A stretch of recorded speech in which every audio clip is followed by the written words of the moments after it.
বাড়িতে তো অনেকবার অনেক রকমভাবে এঁচোড় বানিয়ে দেখেছেন। আজকে আমি নিয়ে চলে এসেছি একটা এঁচোড়ের ভিন্ন স্বাদের রেসিপি, যেটা আপনার কথা মনে করে দেবে মা ঠাকুমার।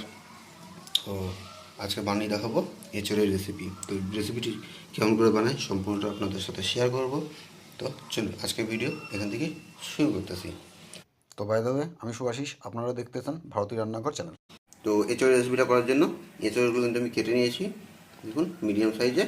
আর এখন ডাইরেক্ট এটা দিয়ে দেবো গরম জলে।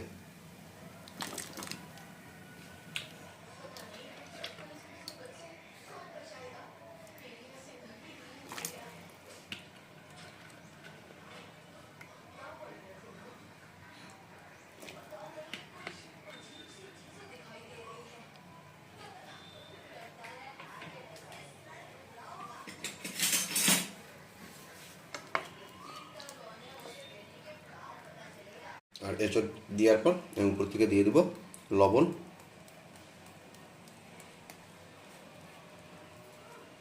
আর দিয়ে নেব রঙের জন্য হলুদ। আর এখন এটা ভালো করে এগুলো এঁচোড়ের সাথে মিক্স করে নেব।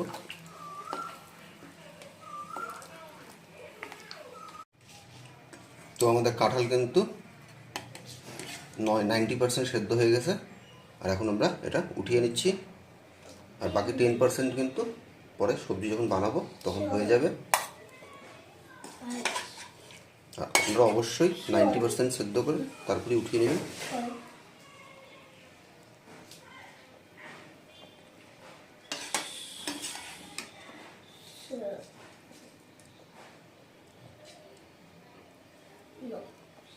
তো এখন কড়াই গরম হয়ে গেছে, আর কড়াইয়ের মধ্যে দিয়ে দিচ্ছি সরষের তেল।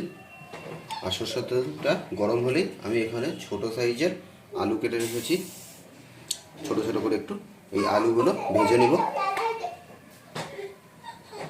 আর বন্ধুরা, তেল কিন্তু গরম হয়ে গেছে, আর এখন আলুগুলো দিয়ে নেব।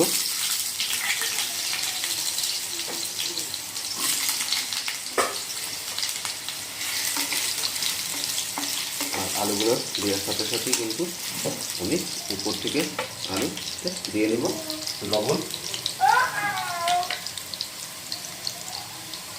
সামান্য পরিমাণ, বেশি না। আর দিয়ে নেব হলুদ, এটা বেসিক্যালি কালারের জন্য।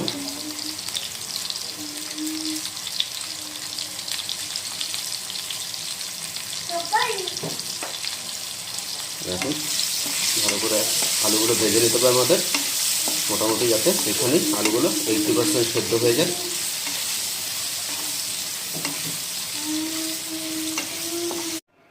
তো বন্ধুরা, আমাদের আলু ভাজা হয়ে গেছে, আর কড়াইতে কিন্তু আলু ভাজা নামিয়েও নিয়েছি। আর আলুগুলো মোটামুটি 80% কিন্তু সেদ্ধ হয়ে গেছে এর মধ্যেই। এখন গ্যাসটা অন করে দিয়ে গ্রেভিটা বানাবো। তো বন্ধুরা, তেল কিন্তু গরম হয়ে গেছে, আর এখন এর মধ্যে দিয়ে নেব আগে থেকে 2টা পেঁয়াজ আমি পেস্ট করে রেখেছিলাম, সেই পেঁয়াজের পেস্ট।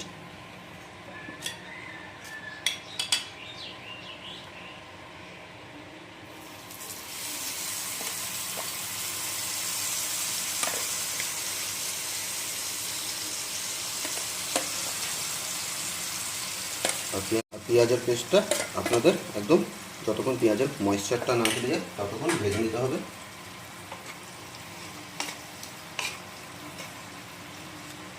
আর পেঁয়াজটা ভাজার সাথে সাথে আমি এখন এদিকে একটা পেস্ট বানিয়ে নেবো। পেস্টটা বানানোর জন্য প্রথমে নিয়ে নিয়েছি 3টা শুকনো লঙ্কা, দিয়ে নেবো 2 টুকরা দারচিনি, 4টা ছোটো এলাচ, আর তার সাথে দিয়ে নিচ্ছি গোটা ধনে,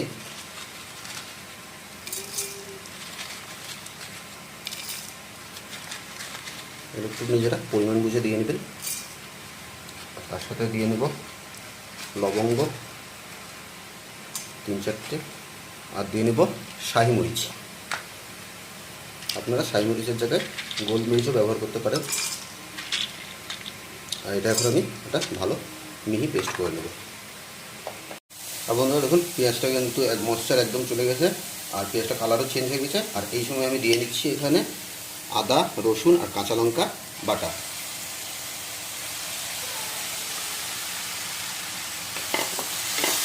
আর আদা, রসুন, কাঁচা লঙ্কা বাটাটা ভালো করে একবার ভেজে নিতে হবে যতক্ষণ না আদা, রসুনের কাঁচা গন্ধটা চলে যায়। আর আদা, রসুনের কাঁচা গন্ধটা কিন্তু চলে গেছে একদমই। আর এখন দিয়ে নেবো যে গোটা গরম মশলা যে পেস্টটা আমি বানিয়েছিলাম সাথে শুকনো লঙ্কা দিয়ে সেটা।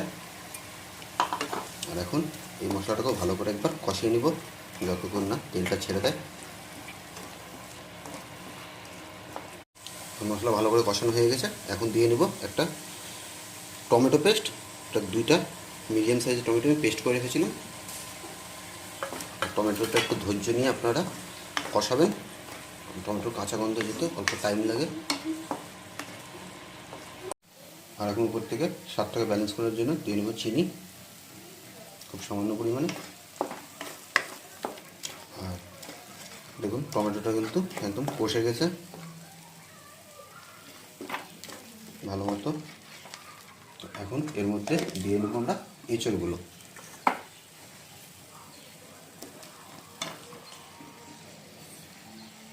এঁচড়টা একবার ভালো করে সময় নিয়ে মশলার সাথে মিক্স করে নেব।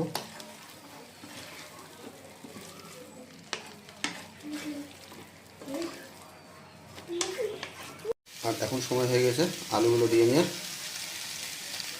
আর আলুগুলো কিন্তু এঁচড়ের সাথে আমি 1-1.5 মিনিট ধরে ভালো করে কষিয়ে নেব। আর আপনারা ডাইরেক্ট আলু, কাঁঠাল আর জল একবারে দিবেন না, তাহলে কিন্তু টেস্টটা একদমই ভালো আসবে না। যেভাবে আমি করতেছি এইভাবে আপনারা বাড়িতে করা ট্রাই করবেন। আলু কিন্তু কষিয়ে নিয়েছি। আর এখন দিয়ে নেব পরিমাণ মতো জল। জলটা আপনারা বুঝে শুনে দেবেন। আমি এখানে সেমি গ্রেভি করবো না, কিন্তু অ্যাকচুয়াল সেমি গ্রেভি না করলেও মাখো মাখো ব্যাপারটা ওইভাবে করবো, তাই বেশি জল এখানে আমি দিব না।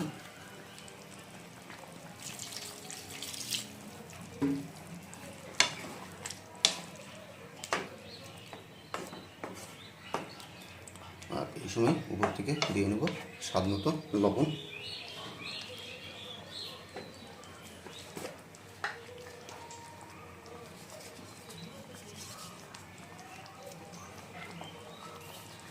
আর এখন এটা 7-8 মিনিটের জন্য আমি ফুটতে দেব।